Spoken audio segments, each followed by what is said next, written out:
Hi, you're welcome to Minutes with Iwueze. Here we talk about life-changing words and minutes, and we make our dreams a reality. If this is your first time of coming across this channel, probably seeing my face, you are welcome, welcome, and welcome. All you need to do is subscribe, and then after subscribing, don't forget to hit the bell button for notification. But if you are a returning subscriber, you are welcome home. Today I'll be talking about how I dumped self-pity and went into relationship with self-appreciation, self-worth, self-confidence, and loving me for me. God bless you. All you gotta do is sit back and enjoy.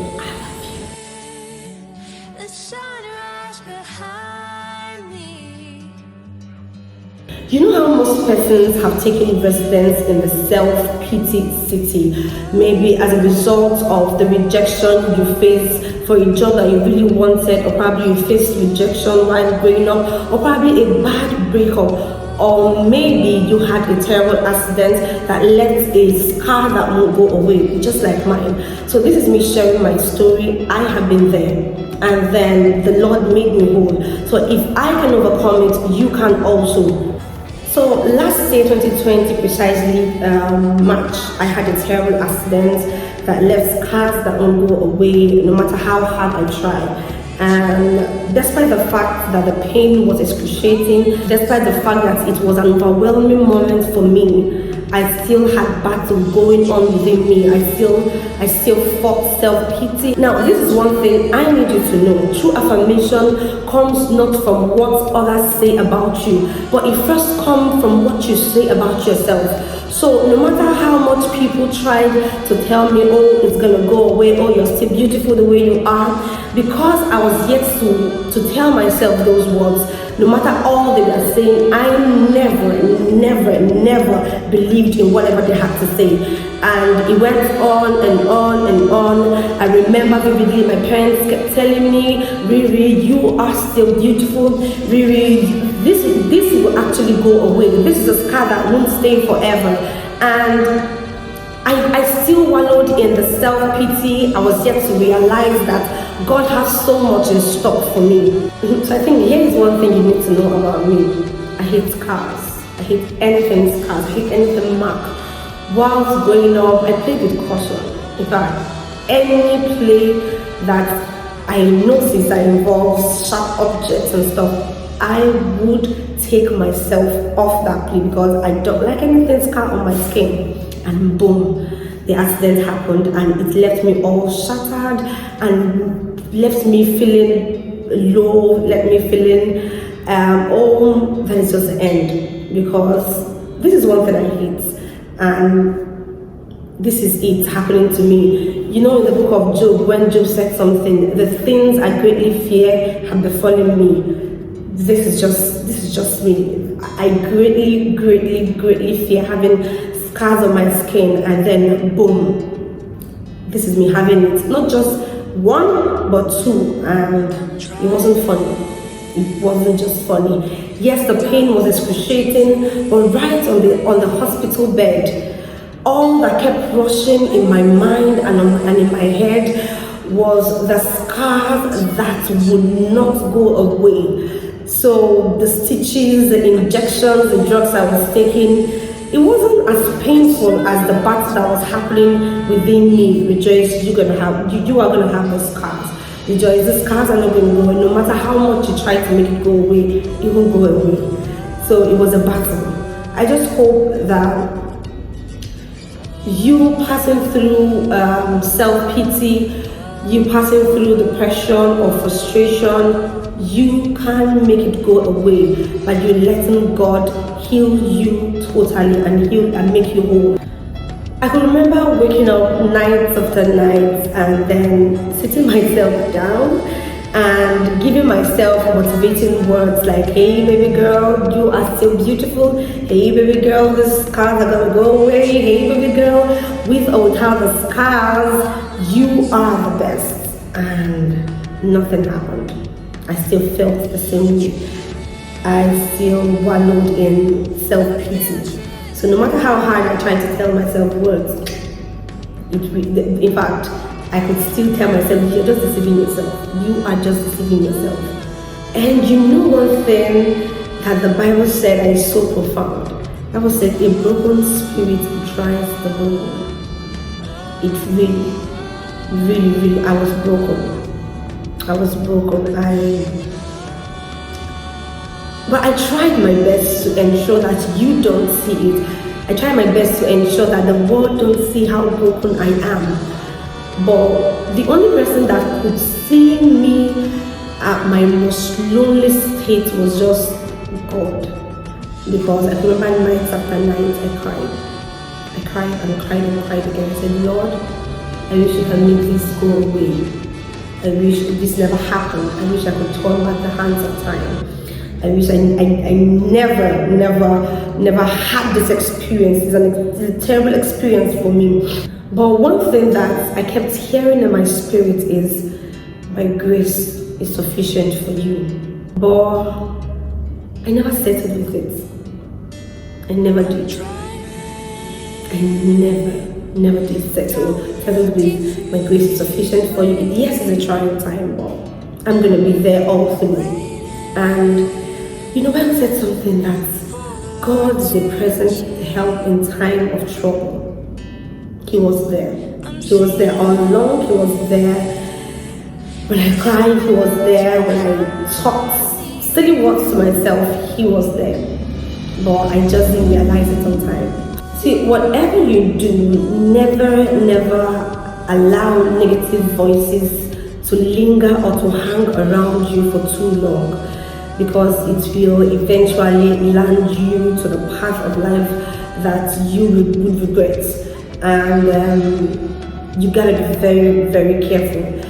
You just have to be very careful. Negative words have a way of trying to linger around, but you are the one that would intentionally delete those words, intentionally take them off the map, intentionally take them off you, because it can be strength sapping.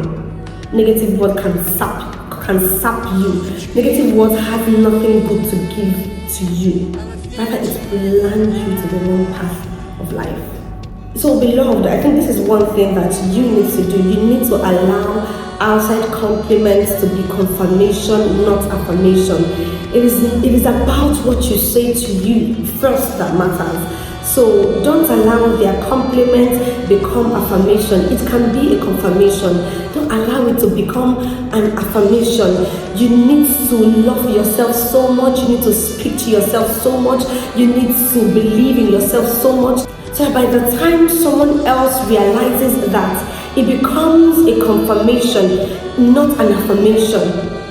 I think what we do is we allow what people say validate or confirm who we really are. No, it starts from you. So you going around feeling sorry for yourself, or you going around giving room for people to pity you, can be so unproductive. In fact, nothing good comes out of self-pity. Rather, it will even lead you to depression, frustration, and it might even lead you to thoughts of suicide, or eventually make you to even commit suicide. So that is why I said from onset, once the negative thoughts start flashing in or start floating in, you need to delete it. So one thing I'm super grateful for is the gift of the right people around me. See, having the right people around you is good. Like, it is very important when going through tough times in your life. You gotta have the right set of people around you. And I'm super grateful to God for the right set of people that stood by me whilst I was passing through this dungeon. And I'm grateful to God for my parents. I'm grateful to God for my siblings. I'm super grateful to God for friends and families that kept pumping the right words into me by telling me, this is going to go away. This will certainly go away. And it's going to take time, but it's going to go away. And I think I'm going to give a shout out to my parents. They were really there. My parents were really there for me, and it's amazing. It's amazing how God puts the right set of people as parents for you. Like, I'm super grateful to God for that. So I needed to know that God knows how best to meet us in our suffering if we cry out to Him. Just like I said earlier, He's a present help in time of need. So He knows how best to turn our grief to a beautiful song. But it starts from you letting Him. It starts from you crying out to Him, telling Him, Lord, I need help. It wasn't easy. At some point, I left social media. I felt I needed to heal. In fact, there were times people kept saying, where is Rejoice? I started getting DMs from people. What exactly happened? So I needed to heal. I needed to heal completely. And I left social media. That was how bad it was. I left social media. I wanted to heal. And for me to be able to share my testimony, for me to be able to share my story. And today I find joy in saying this, that I overcame self-depression. So this is what happened. One beautiful day I saw where it was written of me, you are beautifully and wonderfully made.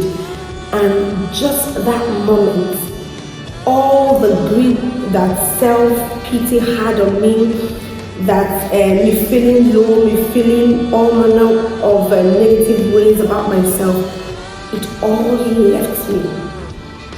Like, I saw where it was written of me, you are fearfully and wonderfully made. I was like, God, I have known this passage of scripture all my life, but the day I found it became new to me. I'm like, wow, I am fearfully and wonderfully made. So the scars can't define me.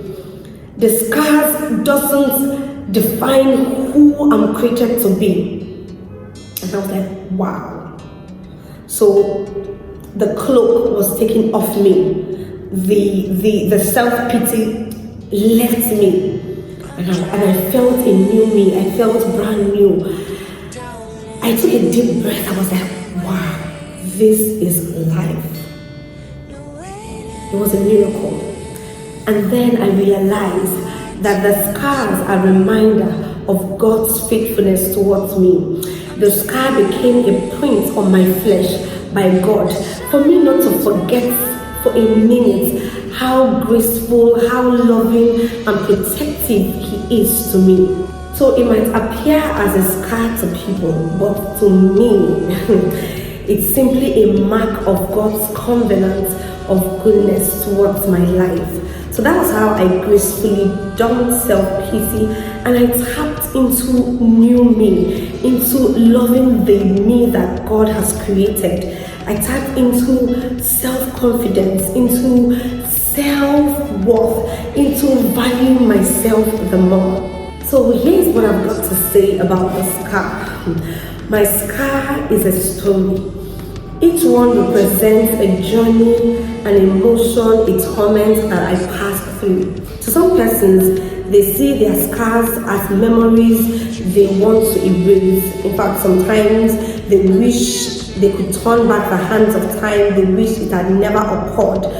And then seeing the scars to them brings back memories that are so painful and they feel so depressed. But seeing my scars, I don't feel the pain anymore. I don't feel distressed anymore. In fact, each time I look at them, I'm like, Lord, I'm grateful. I'm grateful that you saved me out of that accident that would have cost my life. And I'm super grateful. And then I started asking God for forgiveness for having asked questions like, why God, why me, why this? I had to ask for mercy. I had to tell God, I am sorry.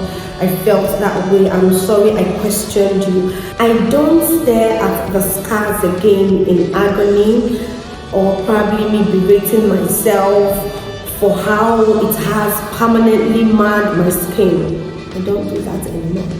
That was the old Rejoice. This is the new me. This is me appreciating myself the more. This is me loving and enjoying my life the more. My scars don't renew the pain I struggled with it back then. It doesn't. Yes, there is this purely as fact written on my skin. They are what they are and nothing more.